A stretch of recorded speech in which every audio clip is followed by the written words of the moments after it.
चलिए भाई BRT 10 fully paper organic chemistry based है। क्वेश्चन नंबर 51 क्या है कि in a Carius method 0.091 gram of a organic compound gave 0.287 gram of a silver chloride the percentage of a chlorine. Question में आपसे chlorine का percentage by wait पूछा गया है। आइए पहले समझते हैं कि कैरिस मेथड होता क्या है।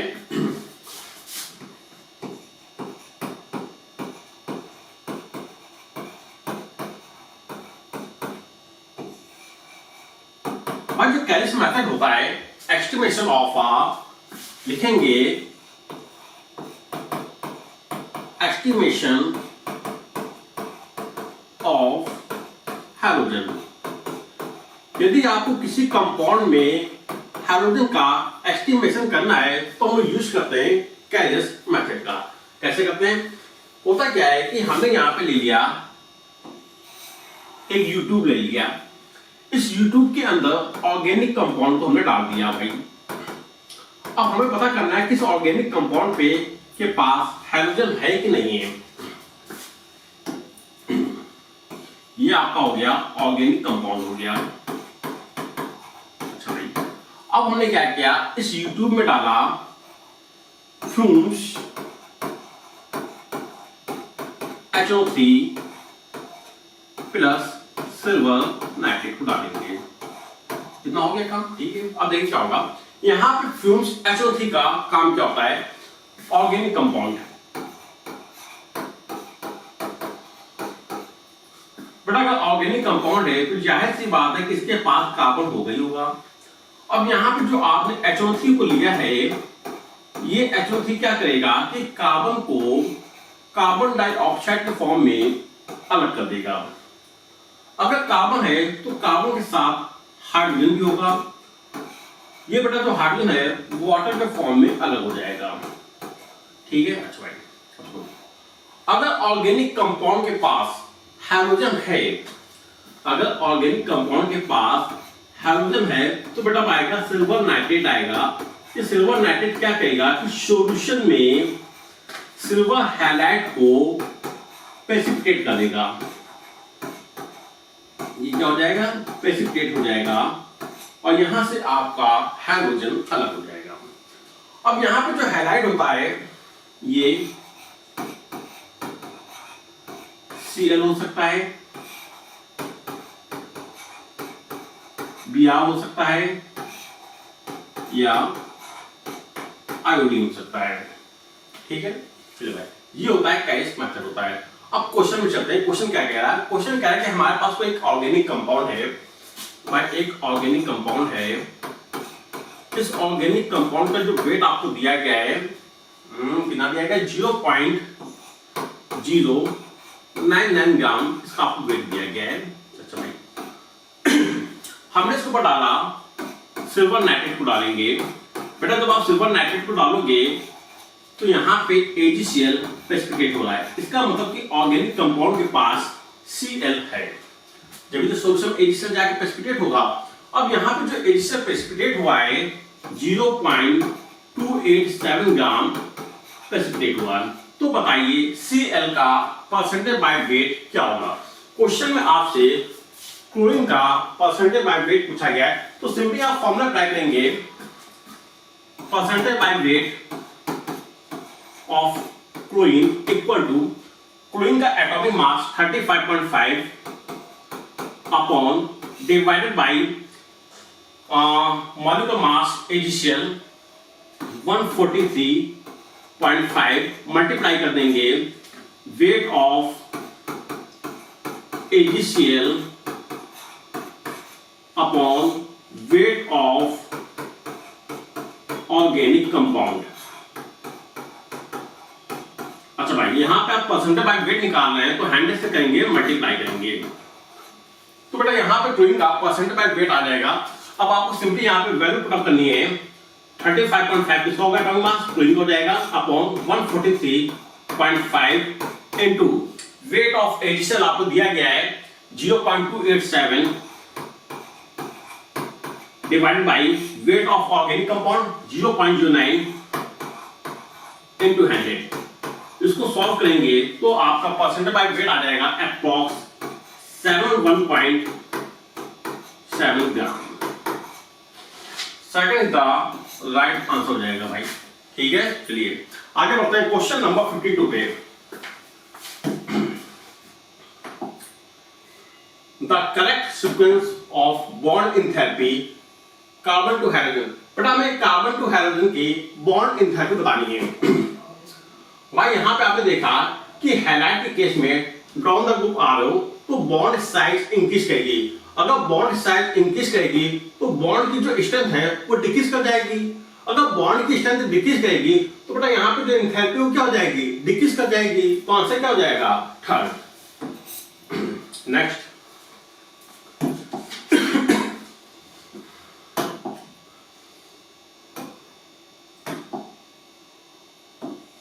क्वेश्चन नंबर 53 बताइए यहाँ पे मेजर प्रोडक्ट क्या बनेगा। भाई यहाँ पे आपको बेंजाइन मैकेनिज्म दी गई है। जब आप यहाँ बेटा बेंजाइन मैकेनिज्म को अप्लाई करेंगे तो यहाँ पे जो मेजर प्रोडक्ट बनेगा वो बनेगा आपका फर्स्ट वाला, ये आपका मेजर प्रोडक्ट हो जाएगा। चलिए भाई नेक्स्ट क्वेश्चन नंबर 54 आइए। क्वेश्चन नंबर 54 में आपसे आइडेंटिफिकेशन नेम पूछा गया है। चलिए भाई सबसे पहले आप क्या करेंगे, इस स्ट्रक्चर को ओपन कर लेंगे। ओपन कर लेते हैं।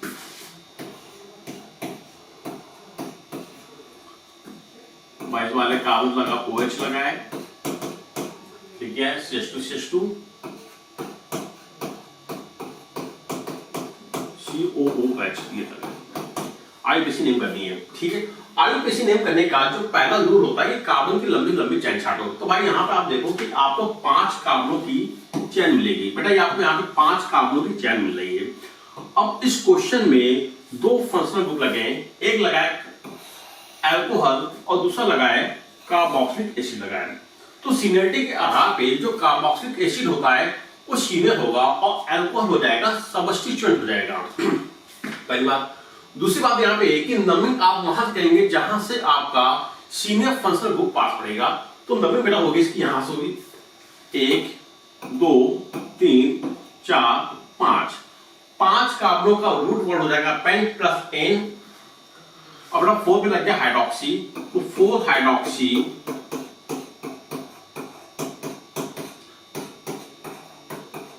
Pentanoic acid. इसका आईयूपीएसी नेम हो जाएगा 4 हाइड्रोक्सी पेंटेनोइक एसिड हो जाएगा। आंसर मैच कर रहा है, first is the right answer हो जाएगा। Next question number 55। Consider the reaction. अच्छा भाई यहाँ पे आपको 2 केमिकल रिएक्शन दी गई और क्वेश्चन में आपसे पूछा कि बताइए कि यहाँ पे SN1 होगा कि SN2 होगा। मतलब क्वेश्चन आपने बता दिया कि यहाँ पे भाई न्यूक्लियोफिलिक सब्स्टिट्यूशन होगा। अब SN1 होगा कि SN2 होगा, हमें ये देखना है। तो SN1 के लिए कंडीशन क्या होती है, अगर यहाँ पर SN1 होगा तो बेटा यहाँ पे कार्बोकैटायन का फॉर्मेशन होगा। अगर कार्बोकैटायन का फॉर्मेशन होगा तो रीअरेंजमेंट भी होगा। रीअरेंजमेंट होके मोर स्टेबल कार्बोकैटायन का फॉर्मेशन होगा। अब जो मोर स्टेबल कार्बोकैटायन होगा उसी कार्बन पे न्यूक्लियोफाइल आके अटैक करेगा। तो यहाँ पे आप प्रोडक्ट साइड देखेंगे, जब यहाँ से Br बाहर निकलेगा तो यहाँ पे फर्स्ट वाले कार्बन पे आएगा, फर्स्ट चार्ज आएगा। अगर ये SN1 हुआ तो यहाँ पे रीअरेंजमेंट होगा। अगर रीअरेंजमेंट हुआ तो बेटा यहाँ पे आपको मिलेगा टर्शियरी कार्बोकैटायन मिलेगा। बट प्रोडक्ट साइड पे आपको दिया गया है कि यहाँ पे बेटा प्राइमरी कार्बन से न्यूक्लियोफाइल आके लगा है। इसका मतलब यहाँ पे कार्बोकैटायन का फॉर्मेशन नहीं हुआ है, यहाँ पे बना है ट्रांजिशन स्टेट बनी है। अगर ट्रांजिशन स्टेट का फॉर्मेशन होगा तो SN2 मेथड को फॉलो करेगा। तो भाई ये क्या हो जाएगा, ये तो आपका SN2 हो जाएगा। सेकंड वाला चेक करिए भाई, यहाँ पे क्या हुआ, अगर यहाँ से Br निकलेगा तो बेटा इसके ऊपर क्या आएगा, पॉजिटिव चार्ज आएगा। अगर कार्बोकैटायन का फॉर्मेशन होगा तो यहाँ पे क्या होगा, रीअरेंजमेंट होगा। जब रीअरेंजमेंट होगा तो यहाँ पे टर्शियरी कार्बोकैटायन बनेगा और टर्शियरी कार्बोकैटायन के ऊपर आपका न्यूक्लियोफाइल आके अटैक करेगा। बट प्रोडक्ट साइड पे बेटा प्राइमरी कार्बन से न्यूक्लियोफाइल लगा है। इसका मतलब यहाँ भी ट्रांजिशन स्टेट का फॉर्मेशन हुआ है, यहाँ भी कार्बोकेटाइन का फॉर्मेशन हुआ, ये हो जाएगा SN2 हो जाएगा। तो आंसर क्या हो जाएगा? थर्ड। Next,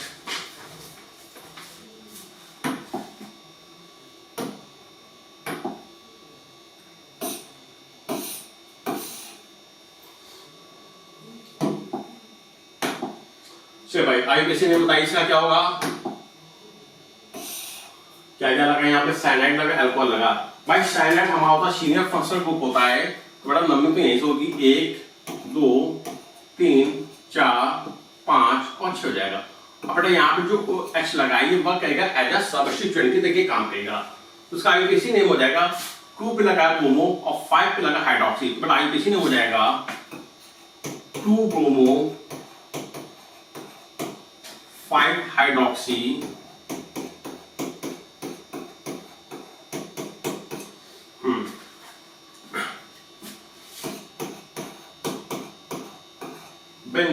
benzene nitrile.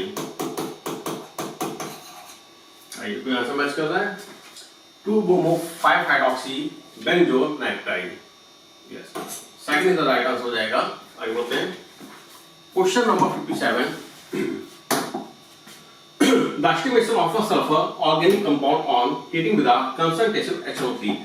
बेटा यदि आपको सल्फर का एस्टिमेशन करना है तो हमने इसके ऊपर डाला, सल्फर के ऊपर हमने डाला कंसंट्रेशन HO3। अगर बेटा ऑर्गेनिक कंपाउंड में सल्फर होगा तो कंसंट्रेटेड HO3 इस सल्फर को ऑक्सीडाइज करके बना देगा H2SO4 बना देगा। आंसर क्या हो जाएगा? थर्ड हो जाएगा। Next, Which of the following reaction gives a tertiary butyl benzene? अब बताइए कि यहाँ पे कौन सी केमिकल रिएक्शन है जो टर्सिब्यूटाइल बेंजीन को प्रोड्यूस करेगी। तो भाई यहाँ पे आपको 4 ऑप्शन दिए गए हैं, भाई चेक कर लेते हैं। भाई जब कभी आपको क्वेश्चन में बेंजीन या एरोमेटिक कंपाउंड दिख जाए तो आप समझ जाएंगे कि वहां पे होगा इलेक्ट्रोफिलिक सब्स्टिट्यूशन होगा। तो भाई चलिए पहला ऑप्शन दे देते हैं, क्या होगा इसका?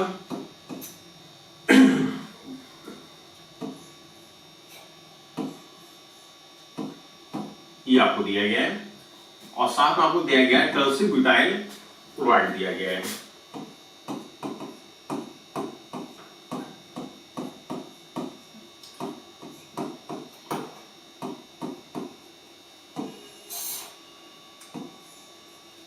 एनहाइड्रस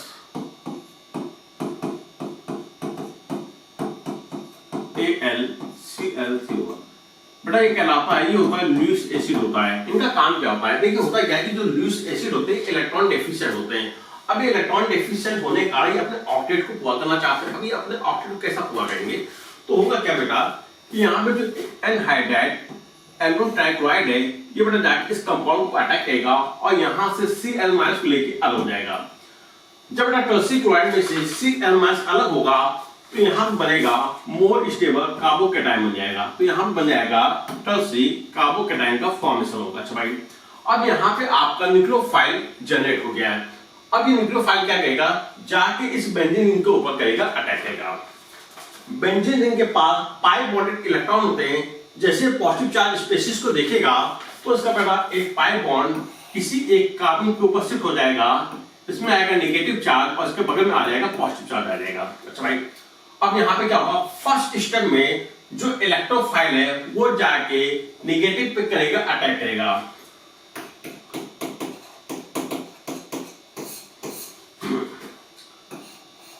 यहां पे इलेक्ट्रोफाइल जाके अटैक करेगा।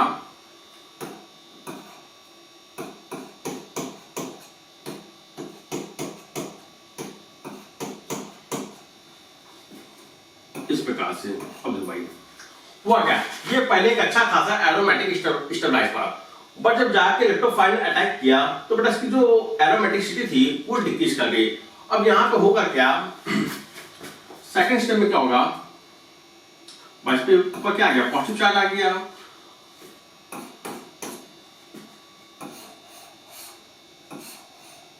अच्छा भाई अब ये बना लेगा अपना ऑर्गेनियम आयन बना लेगा।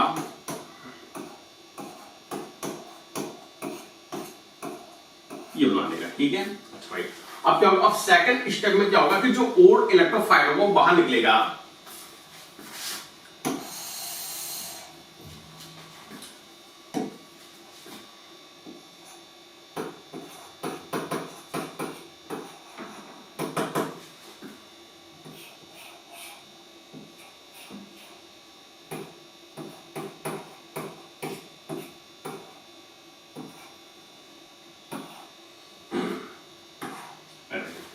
तो वो है क्या भाई, यहाँ पे क्या होगा, इसके पास एक हाइड्रोजन होगा।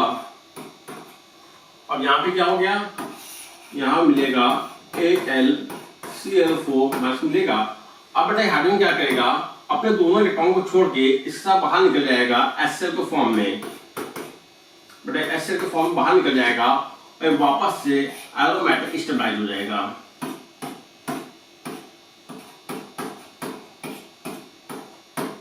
इस प्रकार से।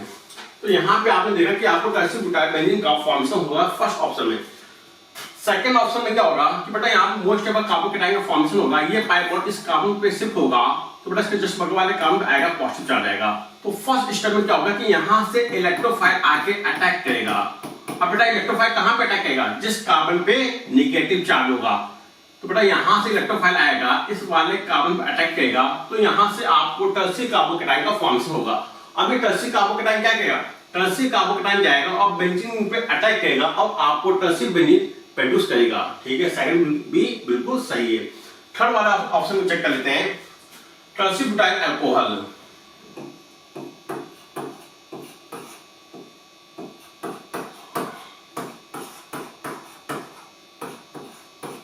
और साथ में क्या है, H2SO4 है। बेटा H2SO4 है वो क्या करेगा, इसके अंदर से वाटर को खींच के अलग कर देगा और जब टर्शियरी ब्यूटाइल अल्कोहल में से OH बाहर निकल जाएगा तो सेंटर वाले कार्बन के ऊपर आएगा, पॉजिटिव चार्ज आएगा। अब ये आपका बन जाएगा टर्शियरी कार्बोकेटाइन का फॉर्मेशन हो गया। अब जो टर्शियरी कार्बोकेटाइन बनेगा ये जाके बेंजीन पे अटैक करेगा और यहां से आपको मिलेगा टर्शियरी ब्यूटाइल बेंजीन मिलेगा। तो यहाँ पे आपके तीनों ऑप्शन सही है, आंसर हो जाएगा 4, ऑल ऑफ देम। चलिए भाई आगे बढ़ते हैं, question number 59। Among the following which is the least acidic? बताइए इनमें से सबसे कमजोर एसिडिक कौन सा होगा। पहला ऑप्शन आपको दिया गया पैरा नाइट्रोफिनॉल दिया गया है। पैरा नाइट्रोफिनॉल क्या होता है, बेंजीन रिंग से हम एक लगा देंगे OH लगा देंगे और पैरा पोजीशन पे लगा देंगे NO2 ग्रुप लगा देंगे। बेटा ये कहलाता है पैरा नाइट्रोफिनॉल कहलाएगा। सेकेंड है पैरा क्लोरोफिनॉल। बेंजीन रिंग से आपने एक OH ग्रुप को लगाया और पैरा पोजीशन पे लगा देंगे Cl को लगा देंगे, ये बन जाएगा पैरा क्लोरोफिनॉल। थर्ड ऑप्शन आपको दिया गया है फिनॉल। ये आपका हो गया फिनॉल हो गया। फिर आपको दिया गया ऑर्थोक्रिसॉल।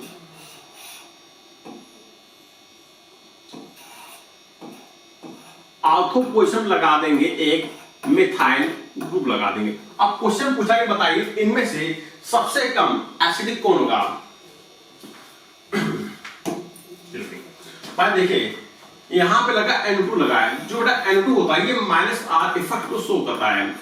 जो -R इफेक्ट को शो करता है उसके लिए एसिडिक स्ट्रेंथ हो जाती है मैक्सिमम हो जाएगी, तो सबसे ज्यादा एसिडिक स्ट्रेंथ हो जाएगी इसकी हो जाएगी। अब यहाँ पे पैरा पोजीशन पे लगा है -I इफेक्ट, बेटा ये एसिडिक स्ट्रेंथ को बढ़ा देगा।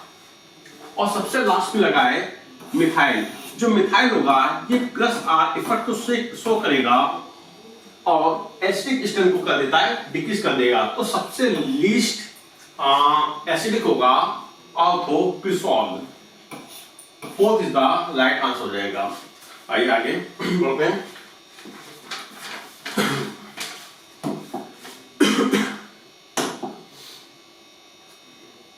भाई क्वेश्चन में आपसे बॉन्ड एंगल पूछा गया है, तो केमिकल बॉन्डिंग में आप लोगों ने बॉन्ड एंगल पढ़ा ही होगा कैसे निकाला जाता है। तो भाई यहाँ पे आपको क्या दिया गया 1,1 2,2 टेट्राक्लोरोएथेन दिया गया है। यहाँ पे आपको आईयूपीएसी नेम दिया गया है। आईयूपीएसी नेम के अकॉर्डिंग आप बनाएंगे, इसका स्ट्रक्चर बना लीजिए। एथेन सबसे पहले हमने क्या किया, यहाँ पे एथेन का फॉर्मेशन क्या है, carbon to carbon double bond लगा दिया, पहले और दूसरे कार्बन पे Cl लगा देंगे, ये आपका बन गया 1,2 टेट्राक्लोरोएथेन का फॉर्मेशन हो गया। अब क्वेश्चन ने यहाँ पे आपसे बॉन्ड एंगल पूछा है भाई। यहाँ पे आप देखिए जो आपको जो सेंटर वाला जो कार्बन है वो sp2 हाइब्रिडाइज्ड है। कैसा है? sp2 है। अगर sp2 हाइब्रिडाइज्ड है तो बेटा इनका जो बॉन्ड एंगल होगा 120 डिग्री हो जाएगा। तो पहला बॉन्ड एंगल कितना आ जाएगा? 120 आ जाएगा। ये भी कैसा है? sp2 है, 120 डिग्री हो जाएगा। सेकंड आपका हाइब्रिडेशन नेमिंग दी गई है टेट्राक्लोरोइथेन।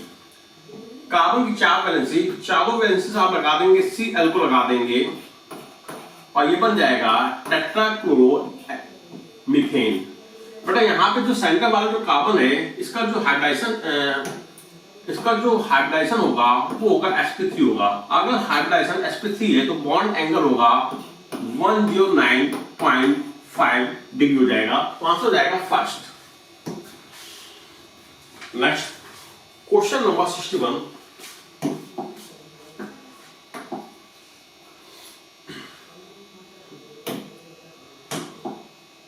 भाई क्वेश्चन में आपसे पूछा गया है कि बताइए विच इज ऑप्टिकली एक्टिव, बताइए इनमें कौन सा बाइफिनाइल ऑप्टिकली एक्टिव है। तो बेटा second is the right answer हो जाएगा, क्योंकि यहां पे आप देखिए कि आर्थो पोजीशन पे लगाए Br आयोडीन, आर्थो पोजीशन पे लगाए Br और आयोडीन लगाए। अब यहाँ पे दोनों ग्रुप एकदम पास पास हैं तो बेटा इनके बीच में लगेगा रिपल्सन। अब रिपल्सन से बचने के लिए इन दोनों में से कोई एक रिंग अपने ओरिएंटेशन को चेंज कर लेता है। मतलब यहाँ पे दोनों रिंग अलग अलग प्लेन पे आएंगी। जब दोनों रिंग अलग अलग प्लेन पे आएंगे तो बेटा यहाँ पे प्लेन ऑफ द सिमेट्रिक पास नहीं हो पाएगी और ये हो जाएगा ऑप्टिकली एक्टिव हो जाएगा। तो second is the right answer. Next question number 62। Cycloalkane has the formula. भाई बताइए साइक्लोएल्केन का जनरल फॉर्मूला क्या होता है? हमें साइक्लोएल्केन का जनरल फॉर्मूला नहीं पता है। साइक्लोएल्केन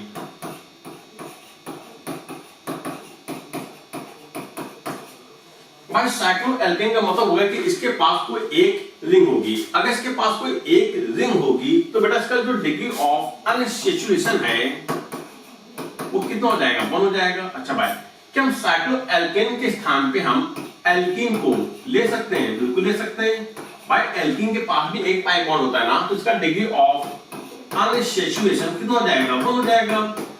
जब दोनों का डिग्री ऑफ अनसैचुरेशन सेम है तो दोनों कहलाएंगे आपस में आइसोमर। अब ये कौन सा आइसोमर होंगे? तो बेटा ये होंगे रिंग चेन आइसोमर। ये दोनों आपस में होंगे रिंग चेन आइसोमर होंगे। अच्छा भाई अब सुनो, हमें साइक्लोएल्केन का जनरल फॉर्मूला नहीं पता है, बट हमें एल्कीन का जनरल फॉर्मूला पता है। एल्कीन का जनरल फॉर्मूला होता है CnH2n होता है। बेटा जो दोनों आपस में आइसोमर है तो जाहिर सी बात है दोनों का जनरल फॉर्मूला क्या होगा? सेम होगा। तो इसका जनरल फॉर्मूला क्या आ जाएगा? CnH2n हो जाएगा। आंसर क्या हो जाएगा? थर्ड हो जाएगा। नेक्स्ट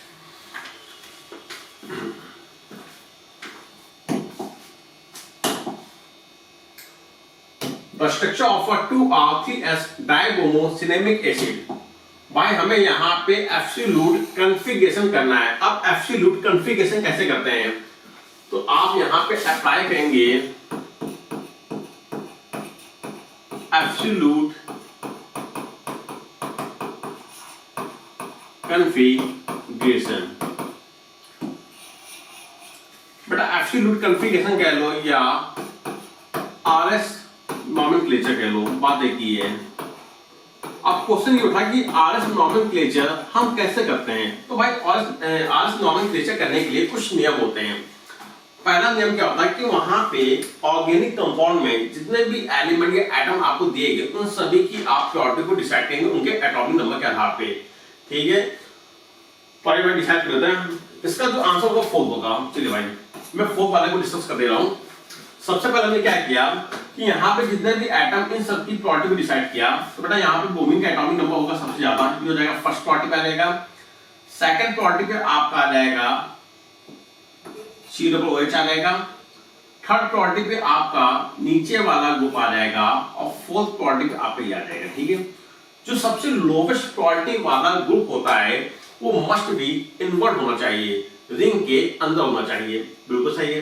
अब क्या कहेंगे, घूमो कहां पे, 1 से 2, 2 से 3 पे। हम यहां पे गए 1 से 2 और 2 से 3 पे गए। यदि आप क्लॉकवाइज जा रहे हैं तो बेटा ये हो जाएगा आर नॉमेनक्लेचर हो जाएगा। ठीक है, नीचे वाला कार्बन को देख लेते हैं।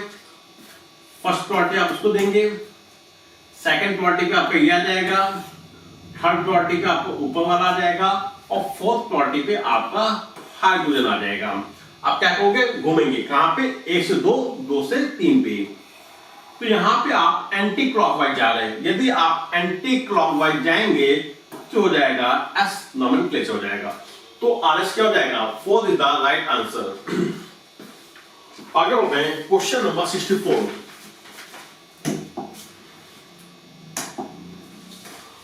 आईयूपीएसी नेम ऑफ हमें भाई इस कंपाउंड की आईयूपीएसी नेम बतानी है। सबसे पहले यहां पे आप क्या करेंगे, बनाएंगे बेंजीन रिंग को बनाएंगे। ये बना दिया और फिर यहां पे आपने लगा दिया कार्बोनिल क्लोराइड को लगा दिया। तो नंबरिंग कहां कहोगे, नंबरिंग वहां कहोगे जहां से आपका फंक्शनल ग्रुप पास पड़ेगा, 1 2 3 4 5 और 6। चलिए भाई बताइए इसका नाम क्या होगा, इसका नाम हो जाएगा बेंजीन कार्बोनिल क्लोराइड। आंसर क्या हो जाएगा, थर्ड हो जाएगा। ठीक है, अगर carbon containing functional group direct ring से लगा है और उसका कार्बन पीसी में काउंट नहीं हो रहा है तो बेटा वहां पर उसका सफिक्स क्या होगा, चेंज हो जाता है। तो इसका आईयूपीएसी नेम हो जाएगा बेंजीन कार्बोनिल क्लोराइड। आंसर हो जाएगा third. Next question number 65।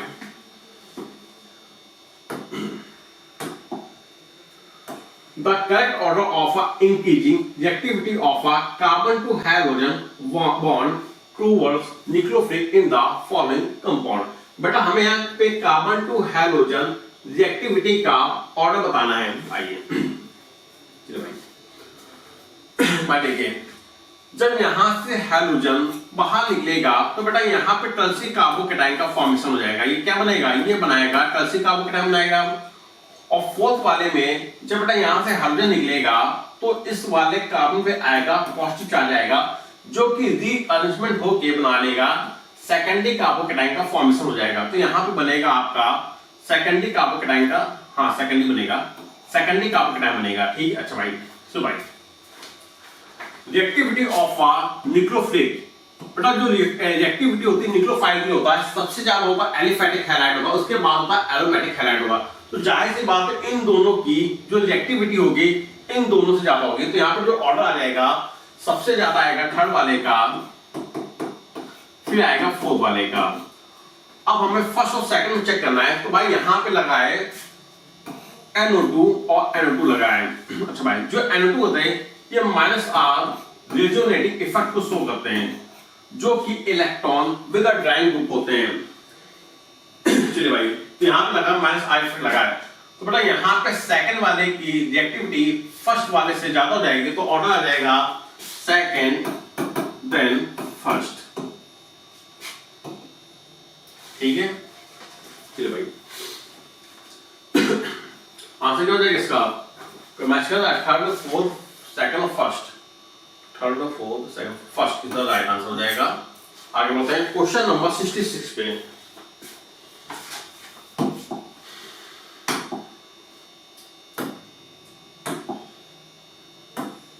Question number 66 में आपको बताना आईयूपीएसी नेम बताना। भाई आईयूपीएसी नेम का नियम है सबसे पहला कार्बन की लंबी लंबी चेन छाटेंगे तो जाहिर सी बात है कि आपको यही प्रिंसिपल चेन मिलेगी।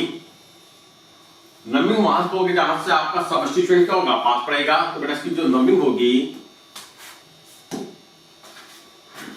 यहां से हो जाएगी 1 2 3 4 5 6 7 और 8 हो जाएगी। थर्ड पोजीशन पे आपको मिल गया मिथाइल और फिफ्थ पोजीशन पे आपको मिल जाएगा ये सब्स्टिट्यूएंट मिल जाएगा। आइए पर यहाँ पे क्या है कि ये जो केस है ये आपको दिया गया कॉम्प्लेक्स ऑफ अ सबस्टिट्यूएंट दिया गया है, मतलब यहाँ पे सबस्टिट्यूएंट के अंदर सबस्टिट्यूएंट है। अब आप देखिए सबस्टिट्यूएंट के अंदर भी आपको एक चेन मिल रही है 1 और 2 की, तो बेटा ये क्या कहलाएगा, ये हो जाएगा सबस्टिट्यूएंट हो जाएगा। इसका आईयूपीएसी नेम हो जाएगा 3 methyl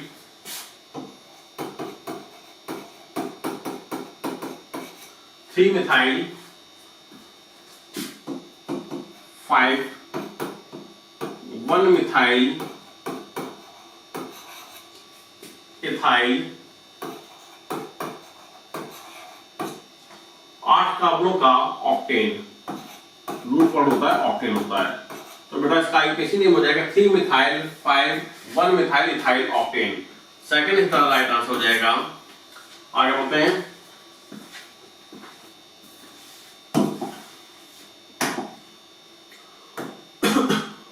molecular mass of an organic compound which contain only one nitrogen atom can be। आई भाई क्वेश्चन कह रहा है कि हमारे पास में एक ऑर्गेनिक कंपाउंड है, उस ऑर्गेनिक कंपाउंड के पास नाइट्रोजन का एक एटम आपको दिया गया है। ठीक है, नोट कीजिएगा यहाँ पे कि जो ऑर्गेनिक कंपाउंड है उसके पास नाइट्रोजन का सिर्फ और सिर्फ एक एटम दिया गया है। तो बताइए उस ऑर्गेनिक कंपाउंड का मॉलिक्यूलर मास क्या होगा, क्वेश्चन में आपसे पूछा गया है। तो बेटा यहां पे हम लोग लगाते हैं नाइट्रोजन रूल। क्या लगाएंगे,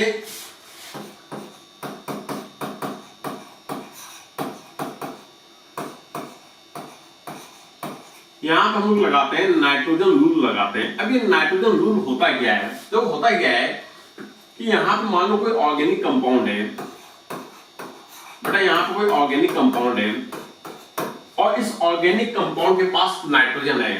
हमने मान लिया कि इस ऑर्गेनिक कंपाउंड के पास जो नाइट्रोजन एटम है वो ऑड नंबर में है। कैसा है, ऑड नंबर है। यदि ऑर्गेनिक कंपाउंड के पास नाइट्रोजन एटम ऑड नंबर में है तो बेटा यहाँ पे ऑर्गेनिक कंपाउंड का जो मॉलिक्यूलर वेट होगा वो molecular weight of organic compound जो होगा वो होता है ऑड में। कैसा होता है, ऑड में होता है। और यदि ऑर्गेनिक कंपाउंड के पास नाइट्रोजन एटम इवन नंबर में है तो बेटा इस ऑर्गेनिक कंपाउंड का जो मॉलिक्यूलर वेट होगा वो होता है इवन नंबर में होगा। आई भाई ठीक है। अब देखिए क्वेश्चन ने आपसे कहा है कि ऑर्गेनिक कंपाउंड के पास 1 नाइट्रोजन एटम है। 1 नाइट्रोजन एटम का मतलब हो गया किसके पास ऑड नंबर नाइट्रोजन एटम है, तो इसका जो मॉलिक्यूलर वेट होगा वो भी किसमें होगा, ऑड में होगा। तो बेटा यहाँ पे देखिए फर्स्ट आंसर किसमें दिया गया, ऑड में दिया गया है। ठीक है, तो आंसर हो जाएगा फर्स्ट हो जाएगा। आगे बढ़ते हैं question number 68। Which of the following statement is a false for isopentate? भाई क्वेश्चन पूछा गया बताइए आइसोपेंटेन के लिए कौन सा स्टेटमेंट गलत होगा। तो सबसे पहले यहाँ पे आप क्या करेंगे कि आइसोपेंटेन का बना लेते हैं, स्ट्रक्चर बना लेते हैं। आइसोपेंटेन एक ऐसा कार्बन जिसकी 2 वैलेंसी से CH3 ग्रुप लगे हों, एक वैलेंसी से CH लगाओ, हाँ इसकी एक वैलेंसी से हाइड्रोजन लगा होगा, पेंटेन है ना, CH2 और CH3 हो गए। आइए ये आपने बना लिया, आइसोपेंटेन का स्ट्रक्चर बना लिया। अब क्या क्या दिया गया, it has a 3 methyl group, बिल्कुल सही दिया गया है। बेटा यहाँ पे देखिए जो आइसोपेंटेन है इसके पास 3 CH3 ग्रुप दिए गए हैं, बिल्कुल सही है। सेकंड स्टेटमेंट क्या है, it has a 1 CH2 group, बिल्कुल सही है। एक CH2 ग्रुप होगा, it has a 1 CH group, बिल्कुल सही दिया गया। इसके पास एक CH ग्रुप भी दिया गया है। फोर्थ है it has a carbon which is not bonded to hydrogen. बेटा यहाँ पे ऐसा कोई भी कार्बन नहीं है जो कि हाइड्रोजन के साथ बॉन्डेड ना हो। ये वाला स्टेटमेंट आपको गलत दिया गया है, सो आंसर हो जाएगा 4। Next question number 69।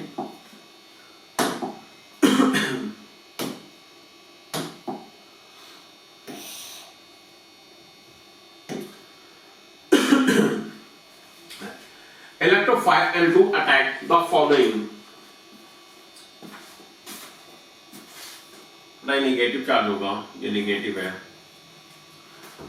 In which cases NO2 will attack at a meta position. Question कह के बताइए, यहाँ पे जो आपको इलेक्ट्रोफाइल दिया गया वो NO2 प्लस दिया गया है, ठीक है। अब क्वेश्चन कह के बताइए वो कौन सा ऑर्गेनिक कंपाउंड है जहां पर NO2 मीटा पोजीशन पे जाके अटैक करेगा।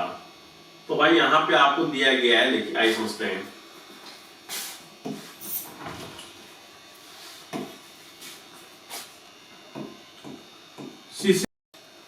NO2 और बेटा एल्डिहाइड, बेटा जो तीनों होते हैं ये तीनों माइनस आर रेजोनेटिंग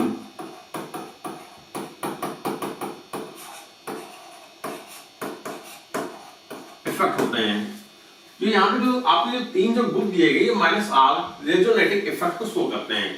जो माइनस आर रेजोनेटिंग इफेक्ट होते हैं ये क्या होते हैं, ये होते हैं मीटा डायरेक्टिंग ग्रुप होते हैं, मीटा डायरेक्टिंग होते हैं।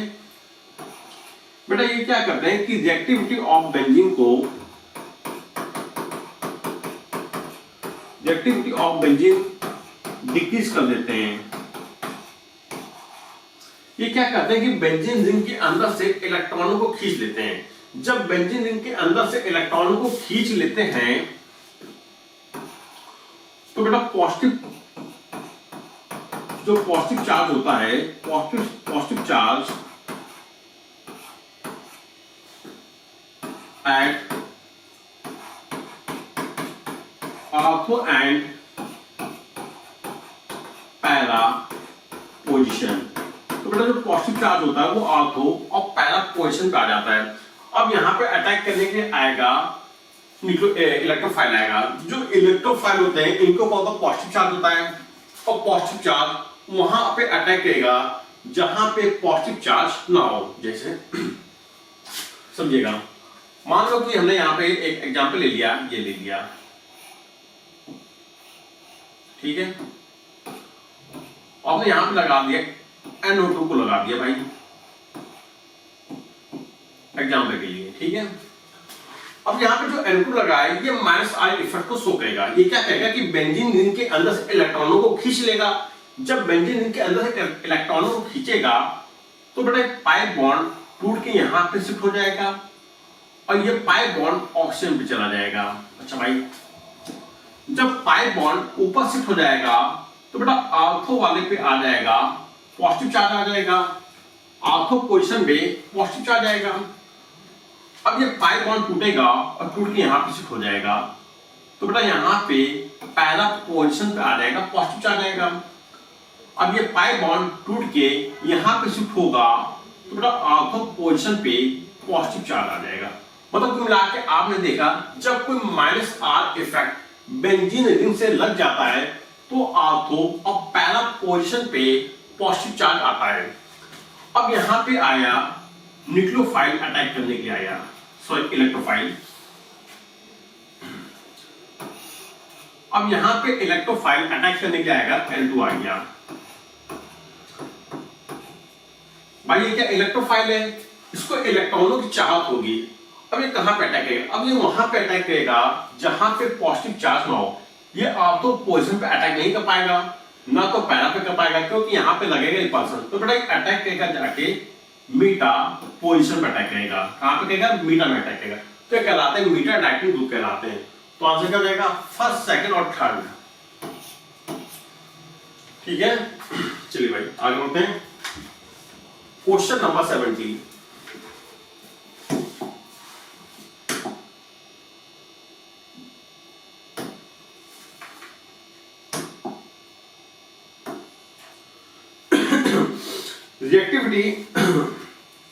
Reactivity towards nucleophilic addition reaction of are.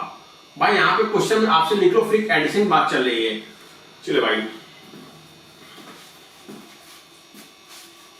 आइए,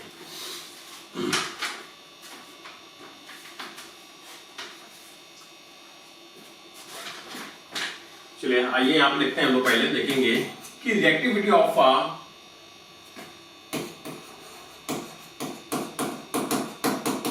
reactivity of compound towards nucleophilic addition. Nucleophilic addition is attractive for the magnitude of positive charge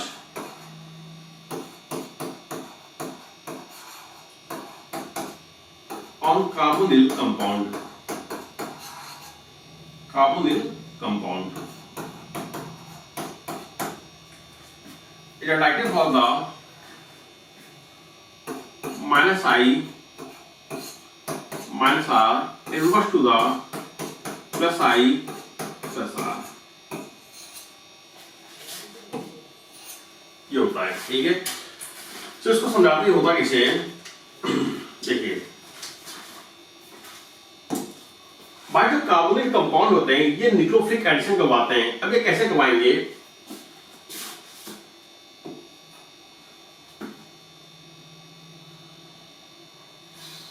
CHO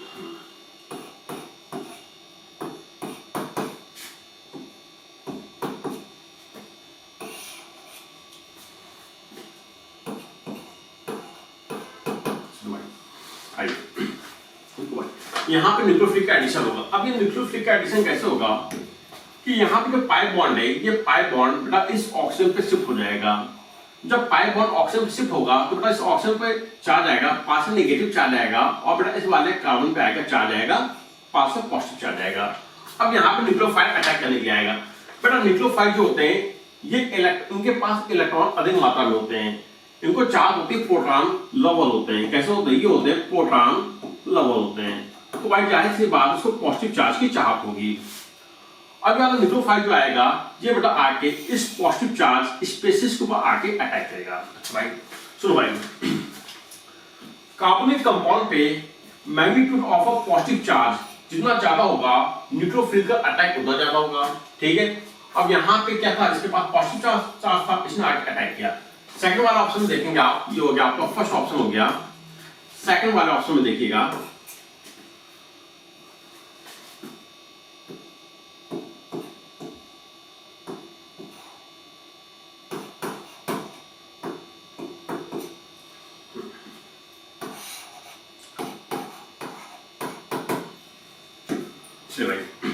क्या हुआ कि ये वाला ऑक्सीजन ये पाई बॉन्ड इस ऑक्सीजन में शिफ्ट होगा, इस पे आ गया, पास से नेगेटिव आ गया तो बेटा सेंटर वाले कार्बन पे चार्ज आएगा, पास से पॉजिटिव चार्ज आएगा।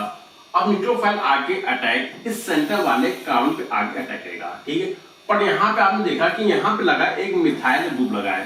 बेटा जो मिथाइल ग्रुप होते हैं ये प्लस आई इफेक्ट शो करेगा। ये कैसा करेगा, ये प्लस आई इफेक्ट शो करेगा। प्लस आई इफेक्ट शो करने का मतलब है कि होते इलेक्ट्रॉन डोनेटिंग ग्रुप होते हैं। ये क्या कहेगा कि सेंटर मेटल को इलेक्ट्रॉन डोनेट करेगा। जब बेटा यहाँ पे जो मिथाइल सेंटर मेटल को इलेक्ट्रॉन डोनेट करेगा तो बेटा इससे जो सेंटर वाला एटम है यहाँ पे magnitude of positive charge decrease कर जाएगा। अगर सेंटर वाले कार्बन पे चार्ज डिक्रीज करेगा तो न्यूक्लियोफाइल का जो अटैक है वो शुरू हो जाएगा, ठीक है। थर्ड वाला ऑप्शन देखिए,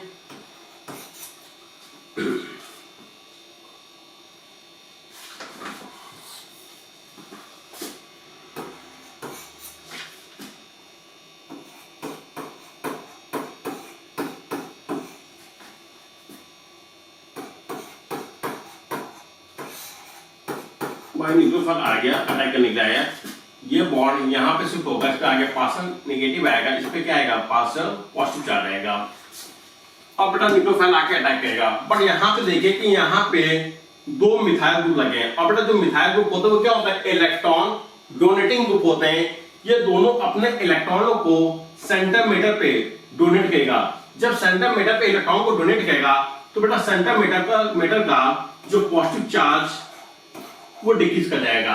अगर centre metal positive charge decrease करेगा तो न्यूक्लियोफाइल का जो अटैक है वो धीमा हो जाएगा। उसका जो ऑर्डर बनेगा सबसे ज्यादा होगा फर्स्ट, फिर होगा सेकंड और सबसे कम होगा थर्ड वाले का। आंसर क्या हो जाएगा इसका, फर्स्ट सेकंड थर्ड। चलिए भाई आगे बढ़ते हैं 71 पे।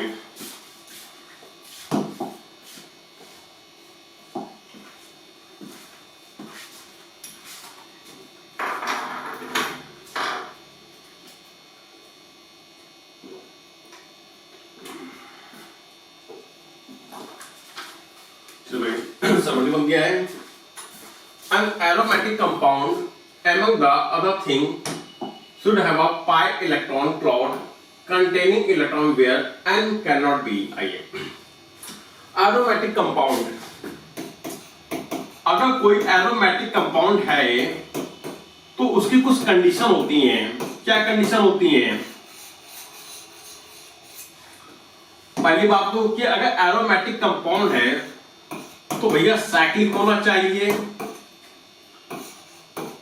प्लेनर होना चाहिए, मतलब sp2 होना चाहिए, और बेटा हक्कल रूल को फॉलो करना चाहिए, हक्कल रूल को फॉलो करना चाहिए। अब ये हक्कल रूल होता क्या है?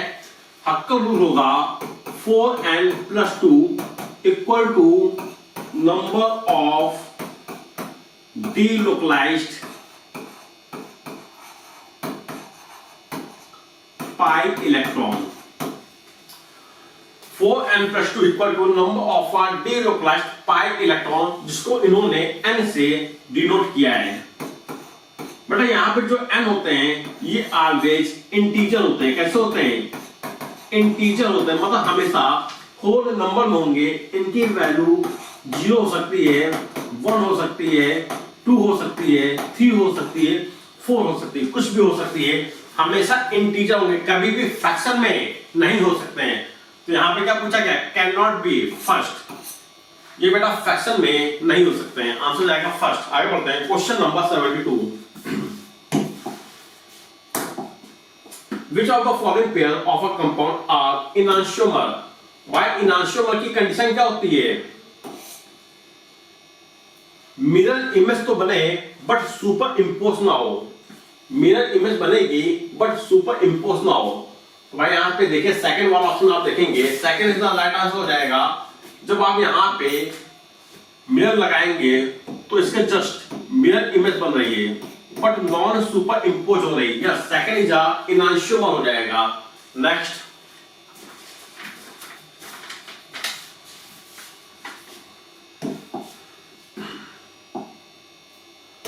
among the following of the least stable resonance structure। भाई रेजोनेंस स्ट्रक्चर बताइए, इनमें से कौन सा सबसे लीस्ट स्टेबल रेजोनेटिंग स्ट्रक्चर होगा? बेटा अगर रेजोनेटिंग स्ट्रक्चर की स्टेबिलिटी को देखना है तो सबसे पहले आप देखते हैं पोलर नॉन पोलर को। तो भाई यहाँ पे चारों ऑप्शन पोलर दिए गए हैं। अब हम लोग चेक करेंगे कि जिसके पास नंबर ऑफ कोवैलेंट बॉन्ड कम होंगे वो हो जाएगा लीस्ट स्टेबल हो जाएगा। तो बेटा यहाँ पे नंबर ऑफ कोवैलेंट बॉन्ड कितने हैं? 8 हैं। इसके पास भी 8 है, इसके पास भी कितने हैं? 8 है, इसके पास 9 है। मतलब फोर्थ वाला हो जाएगा मोर स्टेबल हो जाएगा। हमें यहाँ पे देखना है लीस्ट स्टेबल देखना है। अब आप देखेंगे कि जो फर्स्ट वाला ऑप्शन है बेटा यहाँ पे सेम चार्जेस एडजेसेंट एटम पे रखें, सेम चार्जेस अगर बगल हैं तो इसकी स्टेबिलिटी क्या हो जाएगी? सबसे कम हो जाएगा। आंसर हो जाएगा फर्स्ट। आगे बढ़ते हैं, क्वेश्चन नंबर 74।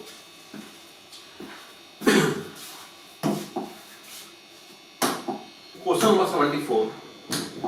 क्वेश्चन नंबर 74 में क्या है कि यहाँ पे NO2 जाके अटैक करेगा। अब NO2 जाके कहाँ पे अटैक करेगा? भाई यहाँ पे देखिए कि यहाँ पे लगा है COR लगा है, CO लगा है, और बेटा यहाँ लगा O- लगा है। तो बेटा यहाँ पे ये क्या हो जाएगा?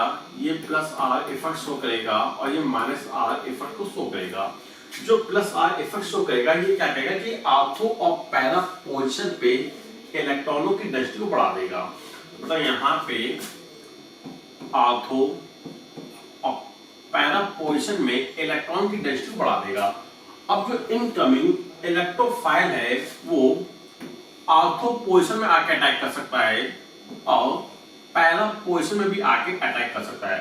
बट ये अटैक करेगा, अगर पैरा पोजीशन पे आके अटैक करता है तो बेटा यहाँ पे बनेगा मेजर प्रोडक्ट बनेगा। ठीक है, तो आंसर क्या हो जाएगा? Third is the right answer हो जाएगा। Next, question number 75। Question number 75 में आपसे स्टेबिलिटी, कार्बोकेटाइन की स्टेबिलिटी का ऑर्डर पूछा गया है। और यहाँ पे देखिए जिस कार्बन को पॉजिटिव चार्ज है उसके जस्ट बगल में रखा है ऑक्सीजन। ऑक्सीजन पास होता है, लोन पेयर होते हैं बेटा। यहाँ पे रेजोनेंस स्टेबलाइजेशन होता है तो थर्ड वाले की स्टेबिलिटी सबसे ज्यादा हो जाएगी, तो third is the more stable हो जाएगा। फिर बात करते हैं, यहाँ पे आपको दिया गया प्राइमरी कार्बोकेटाइन दिया गया है और बेटा यहाँ पे आपको दिया गया मिथाइल कार्बोकेटाइन दिया गया। तो प्राइमरी कार्बोकेटाइन जब मोर स्टेबल देना, मिथाइल कार्बोकेटाइन थर्ड, सेकंड और देन फर्स्ट। ये आपको हो जाएगी स्टेबिलिटी का ऑर्डर हो जाएगा, आंसर हो जाएगा फर्स्ट। नेक्स्ट,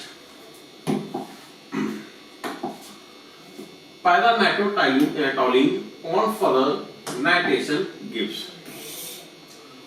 पैरा नाइट्रोटॉलिन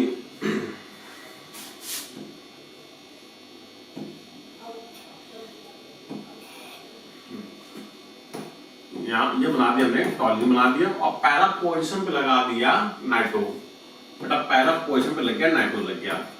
अब इनकमिंग जो न्यूक्लियोफाइल होगा NO2 वो आके कहां पे अटैक करेगा। क्वेश्चन आपसे ये पूछा है कि बताइए जो NO2 होगा वो कहां पे आके अटैक करेगा।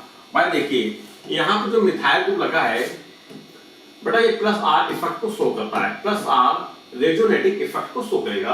तो क्या कहेगा कि बेंजीन रिंग के अंदर इलेक्ट्रॉन को भेजेगा और बेटा ये क्या कहेगा कि आर्थो और पैरा पोजीशन पे इलेक्ट्रॉनों की डेंसिटी को बढ़ा देता है। तो यहाँ पे जो इनकमिंग न्यूक्लियोफाइल है वो बेटा आर के अटैक या तो आर्थो पे करेगा या तो पैरा पे करेगा attack. But ortho para position पे ऑलरेडी पहले से ही NO2 लगा है। अब बेटा जो आएगा ये अटैक करेगा, आर्थो पोजीशन पे जाके अटैक करेगा। तो आंसर क्या हो जाएगा इसका, फर्स्ट हो जाएगा। Next, question number 77, compound which shows positive mesomeric effect. बड़ा क्वेश्चन में क्वेश्चन है कि यहां पे विच नॉट होगा, which not shows positive mesomeric effect हो जाएगा। और यहां पे आप देखिए फर्स्ट वाले ऑप्शन देखेंगे तो बेटा यहां पे लगा है क्लोरीन लगा है, क्लोरीन के पास होंगे लोन पेयर होंगे, इसका लोन पेयर यहाँ पे डिलोकलाइज कर जाएगा और बेटा पाई बॉन्ड इस कार्बन पे शिफ्ट हो जाएगा। मतलब यहाँ पे इलेक्ट्रॉनों को बेंजीन रिंग के अंदर भेजेगा तो बेटा वर्क करेगा एज अ +R रेजोनेटिक इफेक्ट की तरीके काम करेगा। सेकंड वाला ऑप्शन देखेंगे, जो नाइट्रोजन है इसके पास लोन पेयर होंगे और बेटा अपने लोन पेयर को बेंजीन रिंग में डिलोकलाइज कर देगा तो बेटा ये भी काम करेगा, +R रेजोनेटिक इफेक्ट की तरीके काम करेगा। बेटा ये काम करेगा, ये -R इफेक्ट की तरीके काम करेगा। ठीक है, क्योंकि इसके पास कोई भी लोन पेयर नहीं है। भाई यहाँ पे देखिए Cl, इनके पास लोन पेयर तो होगा बट बेटा यहाँ पे रेजोनेंस स्टेबलाइज नहीं हो पा रहा है, ये बेंजीन रिंग से इलेक्ट्रॉनों को डोनेट नहीं कर पाएगा। और फोर्थ वाला ऑप्शन देखेंगे, भाई यहाँ पे क्या है, क्लोरीन के पास लोन पेयर है, कॉन्जुगेशन भी होगा, ये क्या करेगा अपने लोन पेयर को डिलोकलाइज कर देगा और ये पाई बॉन्ड टूट के इस कार्बन पे आ जाएगा और इस कार्बन पे इलेक्ट्रॉन की डेंसिटी बढ़ जाएगी। अब ये क्या करेगा, बेंजीन रिंग के अंदर इलेक्ट्रॉनों को भेजेगा तो बेटा काम करेगा +R रेजोनेटिक इफेक्ट की तरीके काम करेगा। तो third is the right answer हो जाएगा। क्वेश्चन में करेक्शन कर लीजिएगा, which not shows positive mesomeric effect. आगे बढ़ते हैं।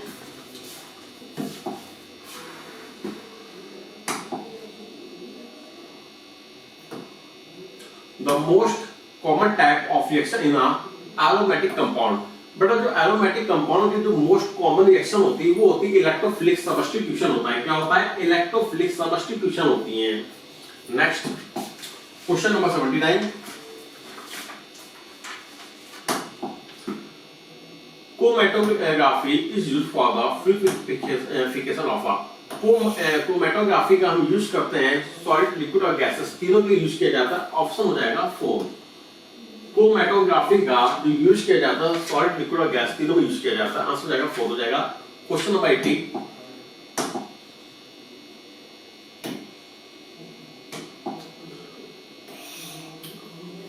आइए In the evacuation, the attack of a nucleophile would be from which side? भाई क्वेश्चन के भाई यहाँ पे जो आपको क्वेश्चन दिया गया है यहाँ पे होगा न्यूक्लियोफिलिक सब्स्टिट्यूशन होगा।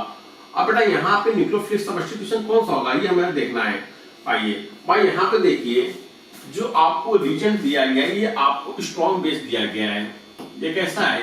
ये आपको दिया गया स्ट्रॉन्ग बेस दिया गया है, या आप ये कह सकते हैं कि यहाँ पे आपको स्ट्रॉन्ग न्यूक्लियोफाइल दिया गया है। जो फर्स्ट ऑफ के हाइड्रोक्साइड होते हैं ये स्ट्रॉन्ग बेस कहलाते हैं। ये वर्क करेगा एज ए स्ट्रॉन्ग न्यूक्लियोफाइल तक काम करेगा। अब अगर स्ट्रॉन्ग न्यूक्लियोफाइल है तो बेटा यहाँ पे SN2 मैकेनिज्म होगी, ठीक है। अगर यहाँ पे SN2 मैकेनिज्म होगा तो बेटा यहाँ पे जो हाइड्रोक्साइड आयन है जो न्यूक्लियोफाइल है वो बेटा जाके पीछे से अटैक करेगा, रियल साइड से जाके अटैक करेगा। अब यहाँ पे बाय SN2 है, भाई यहाँ पे क्या हो रहा है? यहाँ पे SN2 हो रहा है तो बेटा यहाँ पे कार्बोकैटायन का फॉर्मेशन होगा नहीं, यहाँ पे क्या बनेगी? ट्रांजिशन स्टेट बनेगी। आइए निकालते करके भाई इस वाले कार्बन से लगे 2 हाइड्रोजन लगे,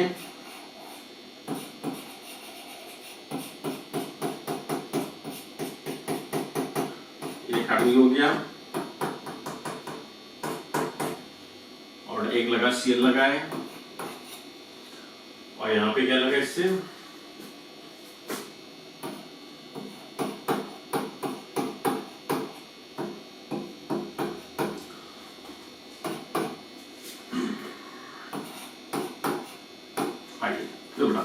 यहाँ पे क्या होगा कि भाई धीमे ये वाला जो अंदर वाला न्यूक्लियोफाइल है ये धीमे धीमे बाहर निकलेगा तो इस पे चार्ज आएगा, पास से नेगेटिव चार्ज आएगा और बेटा सेंटर एटम पे चार्ज आएगा, पास से पॉजिटिव चार्ज आएगा।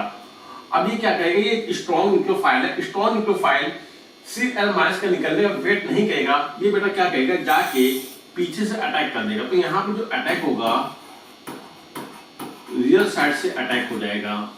किस कार्बन को होगा? फर्स्ट वाले कार्बन को होगा अटैक। तो on the real side of Cl(C1), हाँ मतलब जिस कार्बन से Cl बाहर निकलेगा उसी कार्बन पे आके ये पीछे से अटैक कर देगा, क्योंकि यहाँ पे क्या हो रहा है? यहाँ पे SN2 मैकेनिज्म को फॉलो कर रहा है। ये आंसर क्या हो जाएगा? 3rd हो जाएगा। Next question number 81, identify correct order of reactivity for electrophilic substitution। आई भाई यहाँ पे हमें इलेक्ट्रोफिलिक सब्स्टिट्यूशन के लिए रिएक्टिविटी का करेक्ट ऑर्डर बताना है। भाई चेक कर लेते भाई कौन कौन सा होगा।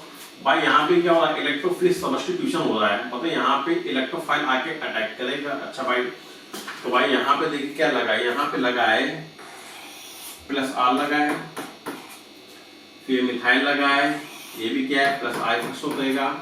यहाँ पे Cl लगा है, ये जो -I फिक्स करेगा और बड़ा यहाँ पे N2 लगा है, ये -R इफेक्ट को शो करेगा। ठीक है, उसका आंसर क्या हो जाएगा? 4 इज द राइट आंसर हो जाएगा। ठीक है, यहाँ पे जो +R लगे हैं ये दोनों क्या करेंगे? ये दोनों बेंजीन रिंग की रिएक्टिविटी को बढ़ा देंगे। ये क्या करेंगे? ये दोनों इलेक्ट्रॉनों को बेंजीन रिंग के अंदर भेजेंगे। जब बेंजीन रिंग के अंदर इलेक्ट्रॉनों को भेजेंगे तो इनकी रिएक्टिविटी क्या हो जाएगी? बढ़ जाएगी। तो आंसर क्या हो जाएगा? 4 हो जाएगा। Next question number 82, which of the following are most reactive towards nucleophilic substitution reaction? भाई यहाँ पे बात चल रही है न्यूक्लियोफिलिक सब्स्टिट्यूशन की बात चल रही है। अच्छा भाई सबसे पहले क्या होगा कि अंदर वाला न्यूक्लियोफाइल बाहर जाएगा और बाहर वाला न्यूक्लियोफाइल बाद में अंदर आएगा। तो जब यहाँ से Cl- बाहर निकलेगा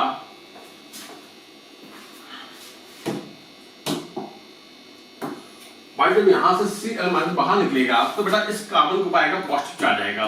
अब यहाँ पे क्या बन गया? विनायक कार्बोकैटायन का फॉर्मेशन हुआ और जो विनायक कार्बोकैटायन होता है लेस स्टेबल होता है, तो जाहिर सी बात है ये इस Cl को आसानी से बाहर नहीं जाने देगा। सेकंड वाला ऑप्शन देखिए भाई जब यहाँ से Cl- बाहर जाएगा तो बेटा यहाँ पे क्या होगा?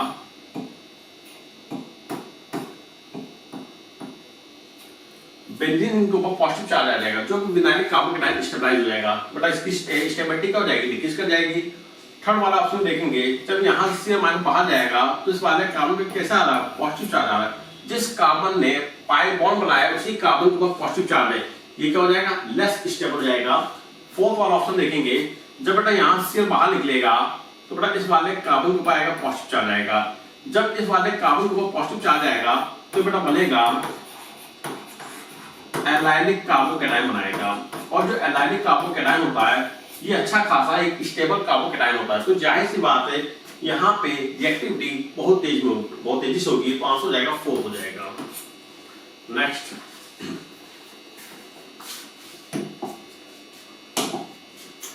फॉलोइंग रिएक्शन बताइए भाई, यहाँ पे आपको कौन सी रिएक्शन दी गई है। देखिए अंदर वाला न्यूक्लियोफाइल Br बाहर निकल रहा है और बेटा बाहर वाला न्यूक्लियोफाइल अंदर की तरफ आ रहा है। भाई यहाँ पे देखिए क्या देगा, ये OH आयन देगा और बेटा ये देगा हमें OH आयन देगा जो कि अंदर आ रहा। मतलब यहाँ पे एक न्यूक्लियोफाइल बाहर जा रहा है और दूसरा न्यूक्लियोफाइल अंदर आ रहा है। तो बेटा यहाँ पे क्या हो जाएगा, न्यूक्लियोफिलिक सब्स्टिट्यूशन हो जाएगा। आंसर क्या हो जाएगा, थर्ड हो जाएगा। ठीक है, मैग्नीशियम बताने की जरूरत नहीं है, दूसरे दिखाई पड़ा कि यहाँ पे न्यूक्लियोफिलिक सब्स्टिट्यूशन होगा। Next Which is an electrophile. भाई इलेक्ट्रोफाइल वो होते हैं जिनके पास इलेक्ट्रॉनों की कमी होती है, ये कहलाते हैं इलेक्ट्रॉन डेफिशिएंट कहलाता है। अब यहाँ पे देखिए फर्स्ट ऑप्शन में बेटा यहाँ पे आपको दिया गया AlCl3 दिया गया है। भाई यहाँ पे देखा जाए जो सेंटर मेटल एल्यूमिनियम है इसका ऑक्टेट कंप्लीट है, सॉरी इसके वैलेंस में टोटल 6 इलेक्ट्रॉन, मतलब ये क्या हो जाएगा, इलेक्ट्रॉन डेफिशिएंट हो जाएगा। यही आपसे पूछा गया है। तो बताइए कौन सा इलेक्ट्रोफाइल होगा। इलेक्ट्रोफाइल क्या होता है, इलेक्ट्रोफाइल होते हैं इलेक्ट्रॉन डेफिशिएंट होते हैं जिनका ऑक्टेट कंप्लीट ना हो। आंसर क्या हो जाएगा, फर्स्ट हो जाएगा। Next question number 84। Next But which of the following order is correct for the stability of these carbocation? Carbocation की स्टेबिलिटी का ऑर्डर पूछा गया है। तो फर्स्ट वाला ऑप्शन आप देखिएगा यहाँ पे लगा OCH3 और मीटा पोजीशन पे लगा OCH3 लगा है। बेटा यहाँ पे शो करेगा प्लस I इफेक्ट शो करेगा और बेटा यहाँ पे क्या होगा, प्लस I इफेक्ट को शो करेगा। जो प्लस R होगा कार्बोकैटायन की स्टेबिलिटी को बढ़ा देगा। यहाँ पे देखिए भाई यहाँ पे लगेगा ये माइनस I इफेक्ट बनाएगा और बेटा यहाँ पे ये प्लस R इफेक्ट शो कर रहा है, ये घटा देगा स्टेबिलिटी को, तो बेटा प्लस R स्टेबिलिटी को बढ़ाएगा। थर्ड वाला ऑप्शन में देखेंगे बेटा यहाँ पे ये माइनस I इफेक्ट की काम करेगा और बीटा पोजीशन में लगा बेटा ये भी माइनस I इफेक्ट की तरीके काम करेगा। तो बेटा ये क्या करेंगे, स्टेबिलिटी को कम कर देंगे। तो ऑर्डर निकल के आएगा फर्स्ट देन सेकंड और सबसे कम हो जाएगा थर्ड वाले का। फर्स्ट इसका राइट आंसर जाएगा। Question number 86।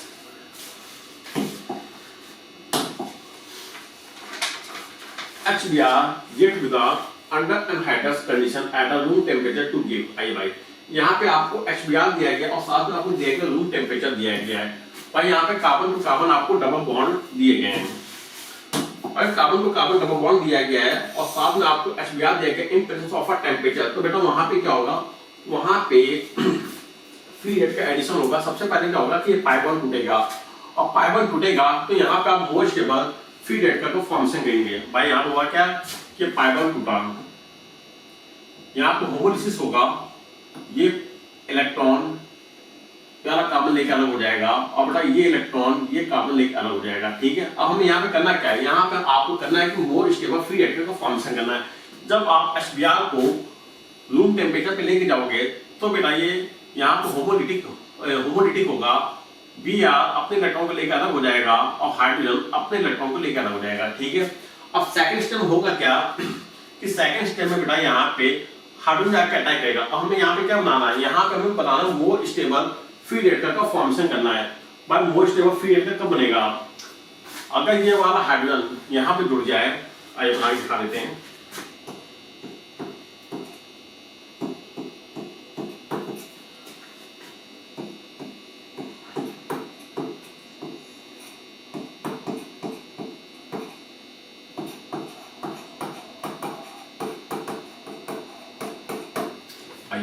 सबसे पहले आपने क्या किया कि HBr को रूम टेम्परेचर पे लेकर आओगे। जब HBr को रूम टेम्परेचर पे आओगे तो बेटा यहाँ पे होगा चैन इनिशिएशन होगा। चैन इनिशिएशन होगा तो बेटा यहाँ पे जो HBr होगा ये अपने अपने इलेक्ट्रॉनों को लेकर अलग हो जाएगा। ये अपने इलेक्ट्रॉन को लेकर अलग हो गया, ये अपने इलेक्ट्रॉन को लेकर अलग हो गया, तो बेटा यहाँ पे फ्री रेडिकल जनरेट हो जाएगा।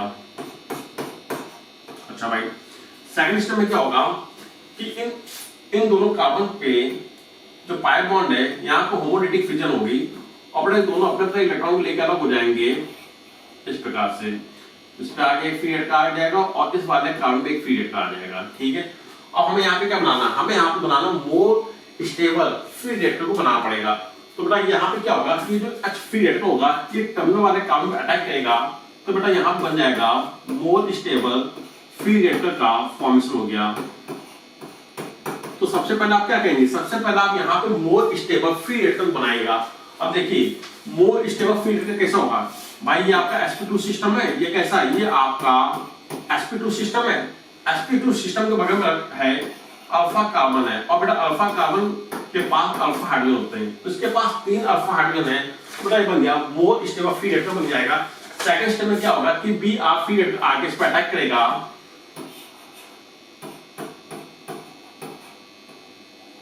और आपका फाइनल प्रोडक्ट बन जाएगा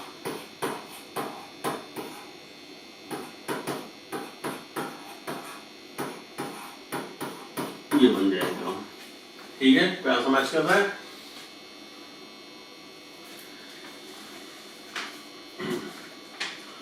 four is the right answer हो जाएगा। ठीक है, चलिए भाई आगे बढ़ते हैं। क्वेश्चन नंबर 87,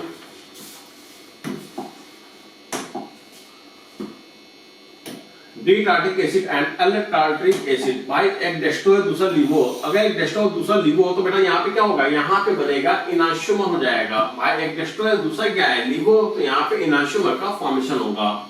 ये दोनों आपस में क्या कहलाएंगे, इनांशियोमर कहलाएंगे। Next, this kind of isomerism for 1 chloro-2-nitroethane ethene.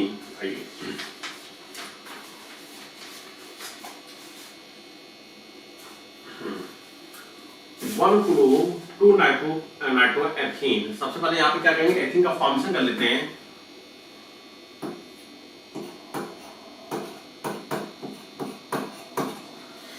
और यहाँ पे क्या 1 chloro-2-nitro, अच्छा भाई ये 1 हो गया, ये दूसरा 2 हो गया। चलिए भाई, carbon to carbon double bond, बेटा ये पहला फर्स्ट कार्बन हो गया, ये सेकंड वाला कार्बन हो गया। फर्स्ट कार्बन पे लगा क्लोरो लगा है, तो बेटा यहाँ पे लग गया Cl लग जाएगा और इसकी एक वैलेंस लग जाएगा, हाइड्रोजन लग जाएगा। सेकंड वाले कार्बन पे लगा नाइट्रो लगा है, तो बेटा यहाँ पे लगा NO2 लगा दिया और यहाँ पे लगा दिया एक हाइड्रोजन लगा दिया। अब देखिए भाई यहाँ पे हमें निकालनी पड़ेगी, हमें प्रोटीन ऑर्डर देखना पड़ेगा। बेटा यहाँ पे इसकी हाईएस्ट प्रोटीन हो जाएगी और इसकी हाईएस्ट प्रोटीन हो जाएगी। दोनों हाईएस्ट प्रोटीन सेम साइड पे लगे हैं, तो बेटा ये हो जाएगा जेड हो जाएगा। ये क्या हो जाएगा, जेड आइसोमर हो जाएगा। नेक्स्ट देखिए इसका,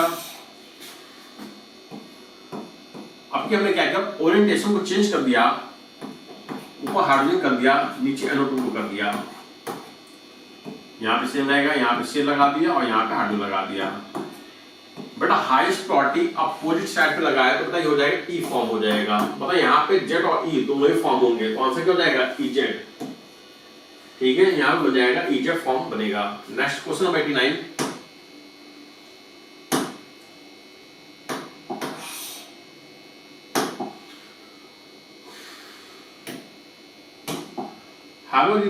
halogenation of a alkane gives a mixture of a mono halo product, the each of a substitution forward order।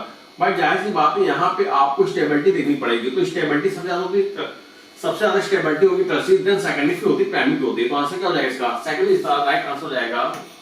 ठीक है, यहाँ पे आपको क्या देखनी पड़ेगी, यहाँ पे आपको स्टेबिलिटी का ऑर्डर निकालना पड़ेगा, तो आंसर हो जाएगा सेकंड हो जाएगा इसका। आगे बढ़ते हैं, question number 90, normal pentane and normal butyl methyl butane are pair of आई भाई, इनका सबसे पहले आप क्या करेंगे, बना लेंगे स्ट्रक्चर बना लेंगे, फिर देखेंगे दोनों आपस में कौन सा आइसोमर होंगे। सबसे पहले आपको दिया गया नॉर्मल पेंटेन दिया गया है,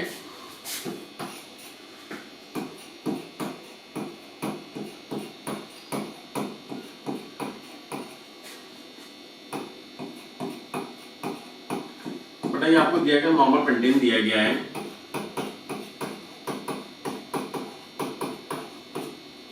फिर सेकंड आपको दिया गया है और क्या दिया गया 2 मिथाइल ब्यूटेन दिया गया है।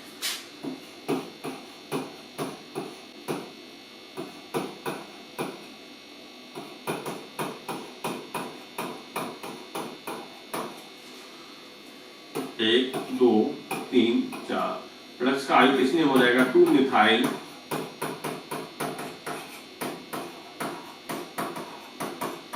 ब्यूटेन हो जाएगा। अब ये दोनों क्या आएंगे, दोनों आपस में चैन आइसोमर होंगे। क्या होंगे दोनों, ये दोनों आपस में कहलाएंगे चैन आइसोमर होंगे।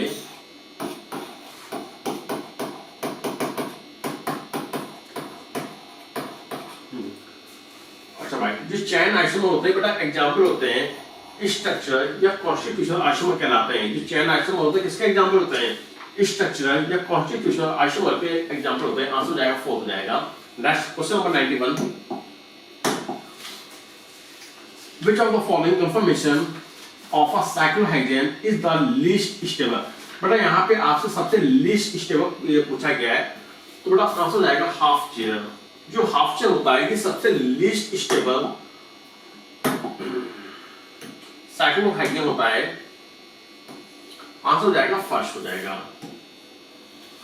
Next question number 92, the number of a possible isomer for compound. भाई यहाँ पे आपको एक कंपाउंड दिया गया, क्वेश्चन पूछा गया कि बताइए यहाँ पे से कितने आइसोमर बनेंगे। जब कभी क्वेश्चन में आपसे नंबर ऑफ आइसोमर पूछे जाए तो सबसे पहले आप निकालेंगे डिग्री ऑफ अनसैचुरेशन निकालेंगे। डिग्री ऑफ अनसैचुरेशन हमें ये बताता है कि इसके पास कितने पाई बॉन्ड होंगे और या कितनी रिंग होंगी। तो बेटा यहाँ पे निकालते हैं डिग्री ऑफ अनसैचुरेशन निकालेंगे। कैसे निकालेंगे, एल्केन के हाइड्रोजन माइनस कार्बन से लगे हाइड्रोजन डिवाइडेड बाय 2 हो जाएंगे। 2 कार्बनों का एल्केन है तो बेटा यहाँ पे 6 हाइड्रोजन हो जाएंगे एल्केन के। जो हाइड्रोजन है उन्हें हम हाइड्रोजन मान के काउंट कर लेते हैं, तो बेटा यहाँ पे कार्बन के हाइड्रोजन आ जाएंगे 6 आ जाएंगे डिवाइडेड बाय 2। तो बेटा यहाँ पे डिग्री ऑफ अनसैचुरेशन आ गया 0, मतलब ना उसके पास कोई पाई बॉन्ड है और ना ही कोई रिंग होगी भाई। अब हम लोग बनाएंगे इसके आइसोमर बनाएंगे। Carbon to carbon single bond होगा, पहले वाले कार्बन से हमने 3 हाइड्रोजन को लगा दिया और दूसरे वाले कार्बन से 2 सीएल को लगा देंगे और 1 बीआर को लगा देंगे। चलिए भाई हम इसका आइसोमर बना लेंगे। ये आपको बन गया फर्स्ट स्ट्रक्चर बन गया। अब क्या करते हैं, एक H को Br से रिप्लेस कर देंगे। यहाँ पे एक Br आ गया और 2 हाइड्रोजन आ गए। अब यहाँ पे क्या बचेगा, यहाँ पे एक H आ जाएगा और 2 Cl आ जाएंगे। यहाँ पे बन गया सेकंड स्ट्रक्चर बन गया। ये दोनों आपस में क्या हो गया, स्ट्रक्चर आइसोमर हो गए। और देखिए क्या हो गया, पॉसिबल है। अब की क्या करते हैं कि एक H को Cl से रिप्लेस कर देते हैं। Br हो गया भाई, एक Cl हो गया और एक H हो गया। अब यहाँ पे क्या बचा, यहाँ पे 2 H आ जाएंगे और एक Cl आ जाएगा। देखिए कोई मैच करना है क्या, बिल्कुल सही, तीनों अलग अलग हैं। आप चाहो तो आईपीसी नेम करके चेक कर सकते हैं कि तीनों अलग अलग हैं। तो बेटा यहाँ पे टोटल 3 आइसोमर पॉसिबल हैं। कितने बनेंगे, 3 आइसोमर इसके बनेंगे। ठीक है, चलिए भाई आगे बढ़ते हैं।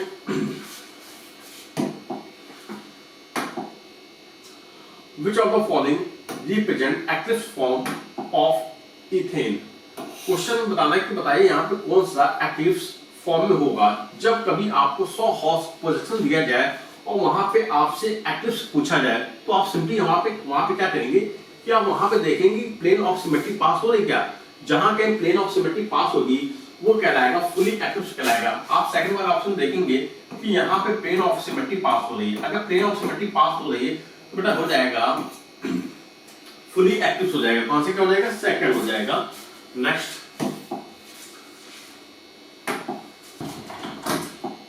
Cyclic hydrocarbon molecule A has all the carbon and hydrogen in a single plane। Question क्या है कि हमारे पास कोई मॉलिक्यूल A है जहां पे कार्बन और हाइड्रोजन दोनों एक ही प्लेन में है। ठीक भाई, फिर all the carbon carbon bond of same length has a less than. भाई यहाँ पे कार्बन टू कार्बन जो बॉन्ड लेंथ है वो 1.54 एंगस्ट्रॉम से कम है but more than 1.34 angstrom. But question कह रहा है कि 1.54 से कम है बट 1.34 एंगस्ट्रॉम से ज्यादा है। तो बताइए carbon to carbon bond angle क्या होगा। फॉर एग्जांपल हमने यहाँ पे एग्जांपल के तौर पे हमने ले लिया साइक्लोहेक्सेन ले लिया, ठीक है, समझाने के लिए। बेटा यहाँ हमने ले लिया कोई साइक्लोहेक्सेन ले लिया। अच्छा भाई, अब देखिए जो साइक्लोहेक्सेन में कार्बन टू कार्बन जो सिंगल बॉन्ड होता है, बेटा यहाँ पे कार्बन टू कार्बन जो सिंगल बॉन्ड लेंथ होगी वो होगी 1.54 एंगस्ट्रॉम होगी, ठीक है। अच्छा भाई, फिर उन्होंने क्या कहा है कि यहाँ पे जो carbon to carbon bond length है वो 1.34 एंगस्ट्रॉम से ज्यादा हो और 1.54 एंगस्ट्रॉम से कम हो। तो भाई यहाँ हमने क्या किया, हमने यहाँ पे लगा दिए पाई बॉन्ड लगा दिए, ठीक है। अब ये पूरा मॉलिक्यूल एक ही प्लेन में आ गया है। क्वेश्चन एक आया कि मतलब पूरा मॉलिक्यूल एक ही प्लेन में है। अब यहाँ पे जो carbon to carbon double bond है इसकी जो बॉन्ड लेंथ होगी वो जाएगी 1.34 एंगस्ट्रॉम हो जाएगी। अच्छा भाई, अब जैसा कि जानते हैं कि ये क्या बन गया, ये बन गया बेंजीन बन गया। अब जो बेंजीन होता है यहाँ पे रेजोनेंस स्टेबलाइज हो जाता है। जब रेजोनेंस स्टेबलाइज हो जाएगा तो जो बेंजीन रिंग है ना यहाँ पे कोई डबल होगा, ना कोई डबल बॉन्ड होगा और ना ही कोई सिंगल बॉन्ड होगा। तो बेटा यहाँ पे क्या हो जाएगा, यहाँ पे आ जाएगा पार्शियल डबल बॉन्ड आ जाएंगे। कैसे आ जाएंगे, पार्शियल डबल बॉन्ड। मतलब यहाँ पर कार्बन टू कार्बन जो बॉन्ड लेंथ है वो आ जाएगी 1.39 एंगस्ट्रॉम आ जाएगी, ठीक है। मतलब 1.54 से कम है और 1.34 से ज्यादा है। क्वेश्चन यही कहा है, ठीक हो गया। अब क्वेश्चन यहाँ पे carbon to carbon bond angle पूछा है।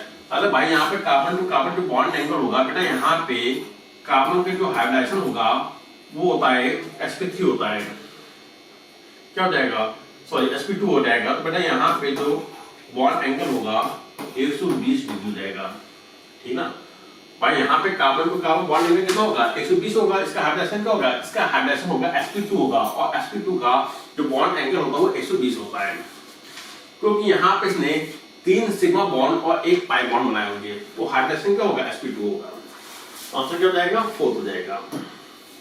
Next question number 95, which of the following order regarding relative stability of a free reactor is correct? भाई फ्री रिएक्टर की स्टेबिलिटी का ऑर्डर पूछा गया है। आप लोग जानते हैं कि मतलब फ्री रिएक्टर की स्टेबिलिटी जो ऑर्डर होगा सबसे ज्यादा टर्शियरी, सेकेंडरी, फिर देन प्राइमरी होगा। Second is the right answer हो जाएगा भैया, ठीक है।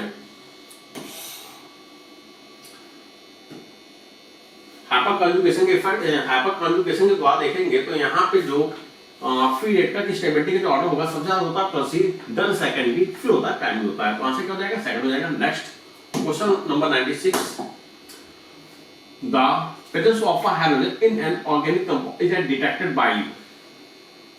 बेटा the presence of a hydrogen, यदि आपको किसी ऑर्गेनिक कंपाउंड में हाइड्रोजन का डिटेक्शन करना है, यदि आपको किसी ऑर्गेनिक कंपाउंड में हाइड्रोजन का डिटेक्शन करना है तो बेटा वहां पे हम इसके लिए यूज करते हैं बील स्टीन टेस्ट का यूज करते हैं, या कॉपर वायर टेस्ट भी कह सकते हैं। क्या हो जाएगा आंसर, थर्ड हो जाएगा, ठीक है। बील स्टीन टेस्ट या कॉपर वायर टेस्ट कह सकते हैं, आंसर जाएगा थर्ड हो जाएगा। Next question number 97, Liebig test is used to estimate. बेटा जो लीविक टेस्ट होता है इसका हम यूज करते हैं कार्बन एंड हाइड्रोजन के लिए। किसका यूज करते हैं, किसी ऑर्गेनिक कंपाउंड में कार्बन और हाइड्रोजन का एस्टिमेशन करने के लिए हम लीविक टेस्ट का यूज करते हैं। हम क्या करते हैं कि ऑर्गेनिक कंपाउंड के ऊपर क्यूपिक ऑक्साइड को डालते हैं। यदि उस ऑर्गेनिक कंपाउंड में कार्बन होगा तो CO2 के फॉर्म में अलग हो जाएगा, और यदि इस पे हाइड्रोजन होगा तो वाटर के फॉर्म में अलग हो जाएगा, ठीक है। आंसर क्या हो जाएगा, थर्ड हो जाएगा। Next, the function of AlCl3 in a Friedel Crafts reaction is a. भाई जो फीडरक्राफ्ट रिएक्शन होती है बेटा यहाँ पे टू प्रोड्यूस इलेक्ट्रोफाइल, यहाँ पे इलेक्ट्रोफाइल प्रोड्यूस होता है, ठीक है ना। आंसर क्या हो जाएगा, 4 इज द राइट आंसर हो जाएगा, ठीक है। चलिए भाई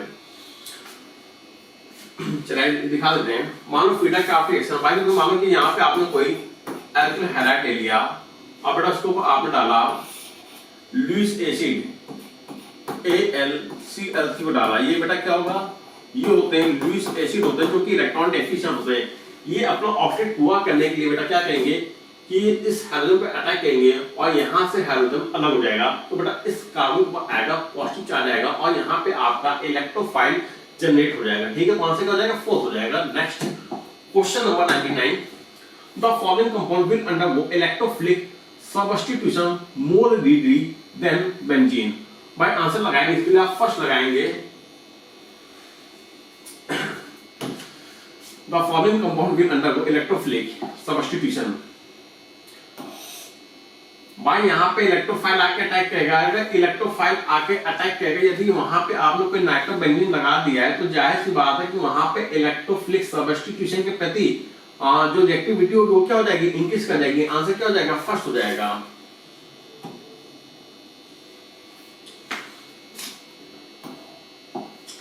चलो भाई next, N2 is estimated in an organic compound by, भाई यहाँ पे हमें N2 का एस्टिमेशन करना है तो बेटा उसके लिए हम यूज करते हैं डूमास मेथड का, यूज करते हैं। डूमास मेथड या जर्डाल मेथड का यूज करते हैं। ठीक है, कौन सा क्या हो जाएगा, फर्स्ट हो जाएगा। N2 is estimated in an organic compound by Dumas method या जर्डाल मेथड, आंसर हो जाएगा फर्स्ट हो जाएगा। ओके ठीक है भाई।